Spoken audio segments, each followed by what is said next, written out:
রেসিপির জন্য যে যে উপকরণ লাগবে সেগুলো হলো, এখানে আমরা নিয়ে নিয়েছি মটর, এখানে নিয়ে নিয়েছি আলু, টমেটো কুচি, কাঁচা লঙ্কা, রসুন, পেঁয়াজ, আদা, এগুলোকে আমরা মিক্সিতে পেস্ট করে নেবো। আর আমরা নিয়ে নিয়েছি পনির। চলুন এবার আমরা দেখি। দেখুন বন্ধুরা, আমরা গ্যাসটা তৈরি কড়াই বসিয়ে দিয়েছি। এবার দিয়ে দেবো সর্ষের তেল। চলুন তেলটা একটু হালকা গরম হয়ে নিক। দেখুন বন্ধুরা, আমাদের তেলটা গরম হয়ে গেছে। এবার আমরা আলুগুলোকে ভেজে নেব।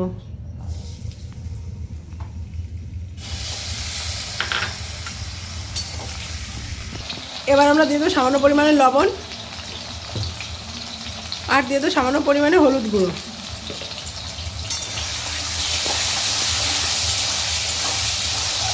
আলুটাকে আমরা একটু লাল লাল করে ভেজে নেব। চলুন আমরা ভেজে নিই, তারপর আমি আপনাদের দেখাবো।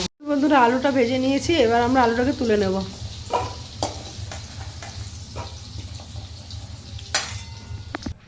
আলুটা আমরা তুলে নিয়েছি। এবার আমরা পনিরটা ভেজে নেব।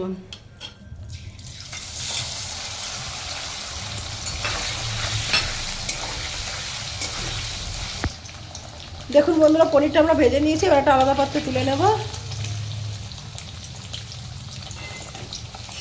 দেখুন বন্ধুরা, আমরা পেঁয়াজটা ভালো করে ভেজে নিয়েছি। এবার দিয়ে দেবো টমেটো কুচি,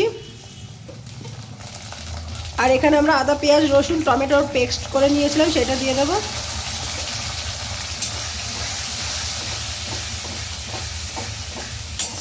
এবার আমরা এর মধ্যে দিয়ে দেবো সামান্য পরিমাণে ভাজা মশলা। এখানে জিরে আর ধনের গুঁড়ো আমরা ভালো করে ভেজে মিক্সিতে পেস্ট করে নিয়েছি। এবার আমরা দিয়ে দেবো হলুদ গুঁড়ো, আর দিয়ে দেবো সামান্য পরিমাণে লঙ্কার গুঁড়ো।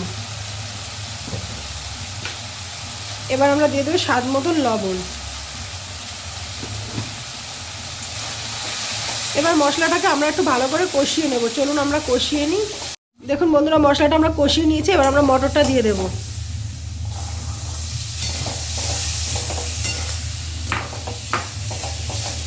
চলুন বন্ধুরা, আর একটু ভালো করে কষিয়ে নিই। এবার আমরা দেখুন বন্ধুরা, মটরটা ভালো করে কষিয়ে নিয়েছি। এবার দিয়ে দেবো আলু,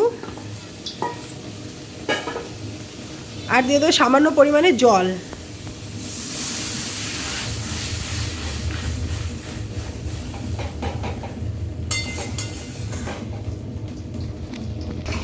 চলুন বন্ধুরা, 10 মিনিটের জন্য ভালো করে ফুটিয়ে নিই। দেখুন বন্ধুরা, ভালো করে আমরা ফুটিয়ে নিয়েছি। এবার আমরা এর মধ্যে পনিরটা দিয়ে দেবো।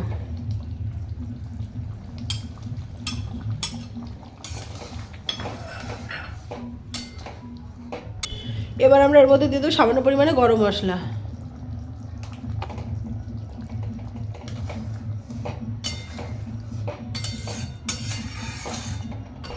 দেখুন বন্ধুরা, আজকের রেসিপিটা আমাদের রেডি হয়ে গেছে। চলুন আমরা আলাদা পাত্রে নামিয়ে নিই, তারপর আমি আপনাদের দেখাবো।